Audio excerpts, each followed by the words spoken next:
Bab 1871. Kekuatan Huorong. Tanah di bawah kaki Eric Kin bergetar lagi. Di bawah keterkejutan para kultivator yang bergegas mendekat, bumi langsung membelah jejak panjang, seperti naga bumi yang berguling-guling di dalamnya tanpa henti. Aura roh bumi kuning muda yang tak terhitung jumlahnya terus menyatu menuju pedang Kingtong di tangan Eric Kin. 3 jurus ilmu pedang, teknik kedua, membelah tanah. Di tubuh Eric Kin, bintang-bintang sumber energi memancarkan hisapan tak terbatas, dengan ganas melahap roh-roh kayu yang terus-menerus mengalir. Dan pedang Kingtong juga semakin bersinar dengan kecemerlangannya, kekuatan yang sangat kuat terus meningkat dan melonjak. Eric Kin mengangkat pedang Kingtong dan menebasnya dengan satu tebasan. Krak! Dalam jurus seni pedang yang dibuat oleh ayahnya, puluhan ribu penjara kayu ini meledak.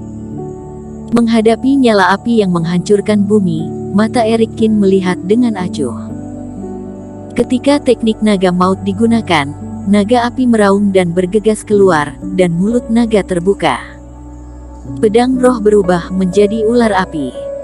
Dalam sekejap mata, itu ditelan oleh naga api. Bahkan bilah pedangnya hancur berkeping-keping. Dan 2 telapak api raksasa, bahkan kibasan ekor naga api, menghilangkan api yang tidak terlihat. Kamu. Di tengah udara, mata Hendici seolah ingin keluar dan ekspresinya terbengong. Kepalanya berdengung, dan sulit dipercaya bahwa Eric Kin hanya mengeluarkan jurus biasa, dan sudah dapat mematahkan harapan terakhirnya. Eric Kin melirik Hendici, tubuhnya menghilang seketika. Hendici kaget dan langsung ingin mundur. Namun, saat berikutnya, dia menendangnya lagi, dan Hendici berteriak di tengah-tengah tulangnya yang berderak, dan langsung jatuh ke tanah lagi. Jurus tubuh Raja Kin dikeluarkan, dan Eric Kin terus memukul Hendici dengan tinju dan kakinya, seperti hujan deras yang datang.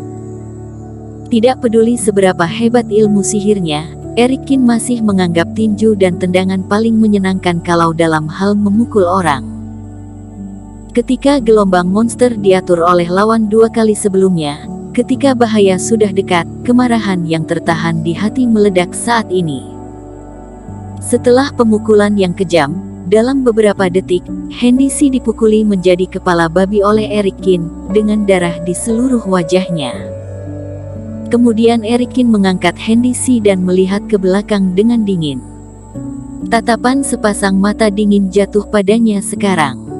Pada saat ini, di sisi lain sungai tanpa ujung, Huorong melayang di udara, menghadap Eric Kin di seberang sungai. Adik seperguruan, Tuan Muda, selamatkan aku, selamatkan aku. Hendici bernoda darah di wajahnya dan dipukuli seperti pengemis. Dia melihat Huorong dan segera menunjukkan pandangan penuh harapan dan berteriak minta tolong. Huorong, apakah kamu ingin menyelamatkannya? Kecuali jika kamu membunuh kami semua. Velao yang melihat ini dan terbang ke sisi Eric Kin, dan mendengus dingin. Dia dan Vinola Su berdiri di kedua sisi Eric Kin, pasukan es dan pasukan Dewa Angin Penjaga juga terbang. Semua orang dengan mata yang tajam tahu bahwa Partai Jihuo adalah penjahat nomor 1, tetapi Hendici bertanggung jawab atas pelaksanaannya dan juga salah satu pelakunya. Soal Huorong, semua orang tidak akan membiarkan begitu saja, apalagi Hendici. Tuan Muda, aku sudah melakukan sesuatu untuk Anda. Anda harus menyelamatkan aku. Melihat ini, Hendici tampak bersemangat dan berteriak lebih keras. Menyelamatkan orang. Ekspresi Huorong tidak berubah sama sekali. Dia melirik orang-orang di sisi lain dengan santai, membawa tangannya di punggungnya, dan tidak bergerak sedikit pun. Aku pikir kalian semua telah salah paham. Huorong berkata dengan ringan, apa hubungannya masalah ini denganku? Ketika dia mengatakan ini, semua orang terkejut. Eric Kin juga menyipitkan matanya dan mencibir dalam hatinya. Huorong, apa maksudmu? Hendy Si sangat marah dan merasakan firasat buruk. Kakak seperguruan Si, aku benar-benar kecewa padamu. Huorong memandang Hendy Si dari kejauhan, dan berkata dengan dingin, kamu memintaku untuk meminjam penjaga api ekstrim sebelumnya. Aku menganggap bahwa dirimu adalah kakak seperguruan dan meminjamkan bawahanku kepadamu. Tanpa diduga, untuk membalaskan dendam adikmu, kamu melakukan balas dendam semacam ini pada Eric Kin. Kamu tidak hanya membuat kekacauan di tanah ekstrim, kamu juga membunuh para kultivator yang dikirim oleh beberapa pihak kekuatan. Kesalahan semacam ini, bahkan partai Jihuo kami, tidak dapat membantumu melepaskan dosa. Huorong, kamu binatang, kamu. Hendy Si gemetar karena marah. Dia jelas membantu telah partai Jihuo, tetapi sekarang Huorong telah melemparkan semua kesalahan padanya. Selain itu, kamu adalah murid ayahku. Kamu melakukan hal yang sangat membuat orang marah, dan tidak tahu malu, dan ini juga mungkin karena partai Jihuoku yang longgar disiplinnya. Bahkan jika kamu selamat, kamu tidak akan bisa lolos dari penyelidikan berbagai pihak kekuatan setelah kamu keluar. Yang bisa aku lakukan hanyalah menggantikan ayah dihukum, agar bisa sedikit lega. Berbicara tentang ini, Huorong tiba-tiba mengangkat lengan yang ada di belakang punggungnya, dan seberkas api muncul dari telapak tangannya. Nyala api ini tidak ganas, tetapi hanya nyala samar. Tetapi pada saat bangkit, Eric Kin tiba-tiba merasa bahwa langit dan bumi menjadi sunyi, dan pikirannya berdengung, seolah-olah sumber energi yang sama terpengaruh dan diinduksi. Tampaknya yang diangkat Huorong adalah semacam sumber energi langit dan bumi. Setelah tertegun, setelah kembali ke akal sehatnya, pupil mata Eric Kin tiba-tiba menyusut saat dia melihat ke sisinya. Dia menarik lengannya secara refleks dan mundur beberapa langkah. Hendy Si, yang awalnya tertangkap di tangannya, memiliki lubang besar yang aneh di dadanya, yang benar-benar menembus tubuhnya. Api terus menyebar di sekitar lubang, menelan tubuhnya dengan ganas.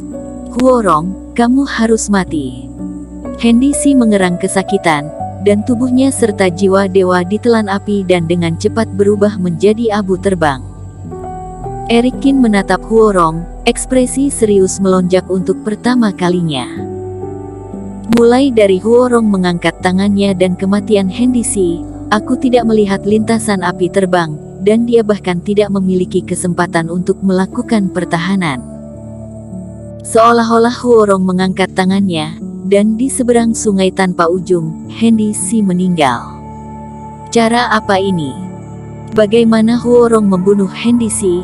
Aku tidak melihatnya dengan jelas. Mungkinkah Eric Kin membunuh Hendy Si, dan dia bekerja sama dengan Huorong? Ketika kultivator melihat adegan ini, wajah mereka juga terkejut. Mereka juga hanya melihat api di tangan Huorong, dan saat berikutnya, Hendy Si terbakar habis. Ini kekuatan sumber energi, jurus yang menggabungkan ruang dan waktu, yang sangat mirip dengan jurus jari suciku. Eric Kin menyipitkan matanya, dia tidak menyangka bahwa Huorong yang tidak mengejutkan ini ternyata memiliki wawasan tentang dua sumber energi ini. Namun, masih ada beberapa perbedaan di antara keduanya. Tidak perlu dirinya bergerak sendiri, dan tidak usah mengeluarkan api langsung. Dalam hal kekuatan, jangkauan api Huorong lebih besar, dan miliknya lebih terkonsentrasi. Huorong ini jauh lebih kuat dari yang dia kira. Eric Kin bahkan merasa bahwa bahkan jika Hendy Si tidak terluka parah, dia tidak dapat menangani jurus Huorong. Eric Kin, kamu baik-baik saja kan? Finola Su terbang di depan Eric Kin saat ini, dengan ekspresi serius, dan langsung memadatkan dinding es tebal, menghalangi ke segala arah. Dia khawatir Huorong akan menyerang Eric Kin lagi.